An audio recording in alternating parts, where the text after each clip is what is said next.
So I had one of the girls on my Instagram ask me, why do men do that? Why do they just bugger off and leave after we've been intimate and now I've got this connection and I'm feeling drawn to them? Why do men do that? Great question. I referred her to the video that I did on this channel, and then I realized that when I did that, there's something that I didn't actually discuss in that video. I wanted to get into the psychology, the mindset of a man who is dating casually.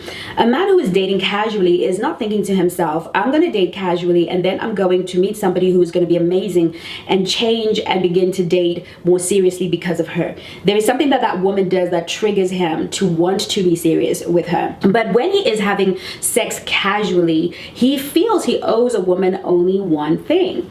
A lot of us think that men think they're walking around thinking that the exchange for a woman's body is some kind of commitment. We think that men are just running away and not paying full price for what they purchased. You know, I slept with you, so you should give me commitment. You should continue to pamper me, make me feel better, call me, and all of the things, because we think that men actually believe that a sexual encounter with us must be rewarded by some kind of love and affection afterwards. And I'm going to tell you the truth. The truth is as follows. When a man has a sexual encounter with you that is casual, that he did not have to make effort or investment or commit to you before having, he only feels he owes you one thing, a good time. As far as he is concerned, and truly in his heart, you had an orgasm, I had an orgasm, we had a good time, we were up all night, it was the best situation that we created between the two of us. I have paid my debt, we both had fun. And so men get confused when we're out here doing but, because in their minds, I have paid the bill in full. You know, whether or not I know that you are going to get attached, that's not my problem. That's your problem, because you signed on the dotted line when you spread your legs for me before requiring commitment. You and I understood that what we were actually investing in was the actual moment that we are sharing at this time. And so with us girls, we tend to think, oh, he is playing me. He's suddenly gone cold after he got what he wanted. No, the moment you signed the contract by laying down with him, he told himself that the truth is we both had fun. And so of course he's acting funny, of course he's disappeared, because he's paid his bill in full. It's not up to the man to figure out what you deserve. Ladies, we need to come into this conversation, we need to come into this sexual conversation, this connection conversation, very clear about the price tag. No one's gonna come and pay full price for what they have been enjoying for all this time. I remember that I was invited to a podcast just recently that I was at, and the young lady had a dilemma. Unfortunately, we didn't get a chance to ask that question because we got into different types of conversations, but this young lady had a dilemma. She's been in a relationship with a man for 5 years, and she doesn't want to press the whole marriage thing because she doesn't want him to marry her out of obligation or out of an ultimatum. She wants to get married because it's coming from his heart, and that's a beautiful sentiment, but it is definitely misguided. You came into this relationship with no idea what the price of this relationship was going to cost you. You had no idea what your expenses were going to be. I want us to think of ourselves as a business. I want us to think of ourselves as a business, and we are looking for an investment, right? We have all of these products, all of these services, all of this value that we bring into the world, but we can't really launch it without an investor. And so we go to invest, and we're like, we want all of this. We've got all of these products, all of these services, and all of these great things that we can bring to you. And our investment is whatever you think it should be as I continue to produce all of these services. Now, I don't know anybody, and that's because you are you, and we like you. We like your company. And so you invest whatever you want to invest, and we will just keep producing these services, and we will continue to, because all we want to be able to really say is we have an investor. And because you're going to see how amazing our services and our products are, that you are eventually going to want to invest everything into this business, and we will give you a share of the profits regardless of what you invest. Truth of the matter is, it will be a fool that will not take on that deal. Hey, I don't have to contribute to the cost. I don't have to invest anything to get access to these products, these services, to get my car. Oh my goodness, it's the best deal on the planet. And so we do this and don't realize, oh, my idea was great. I've got the team, but now all of these costs are piling up, and now I want to be, and I'll cover them because I don't want to pressure the investor, right? But I'm going to keep covering them, and I'm going to cover them for 5 years, and the investor is maybe giving a few thousand here and a few thousand there, and it's enough because it's better than not having that money. But really what I needed in the beginning was a $10 million investment. I was just too scared to ask for it, because if I ask for it, I might get a no.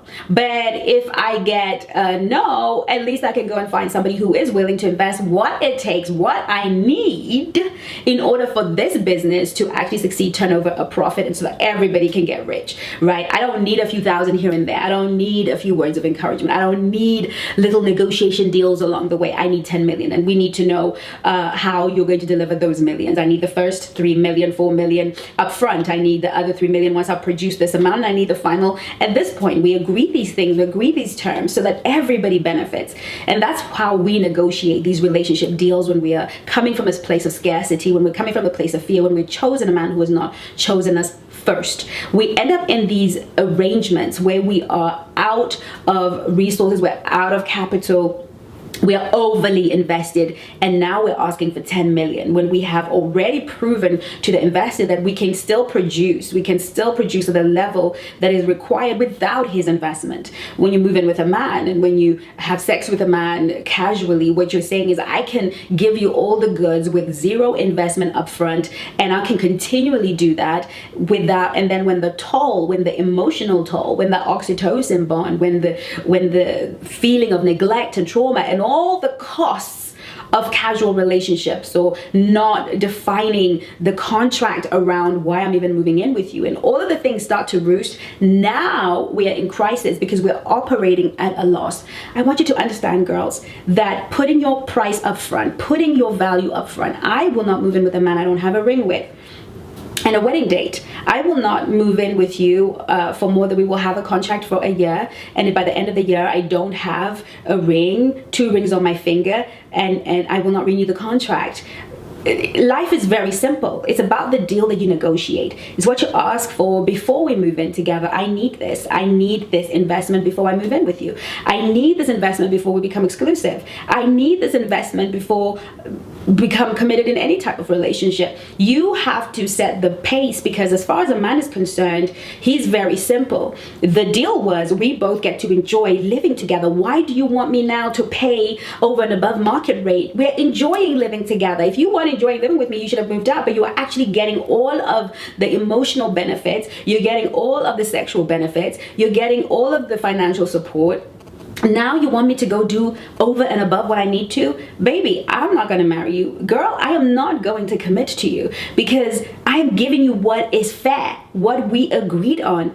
But you never told me there was going to be another toll. Those were your covert contracts. The ideas that you had, the desires you had, that you didn't run by me, that we did not discuss. And so now I am giving you what I feel is in proportion, and you're acting like you need more, you're entitled to more, and now you're angry, rolling your eyes, hitting your teeth, talking about these men. Baby, it's you. It's not these men, it's you. You don't want to take responsibility for your life. You don't want to take responsibility for your outcomes. You're so afraid of rejection. You're so afraid of being rejected that you can't even name your price, that you can't even say, this is what it costs to be with me. And I'm not talking about money. I'm talking about commitment. I'm talking about love. I'm talking about care. I'm talking about cherishing. I'm talking about emotional investment. I'm talking about investment, period, effort. This is what it's going to cost to be with me. This is what it is to be my man. Can you afford it? And if the answer is no, that's okay.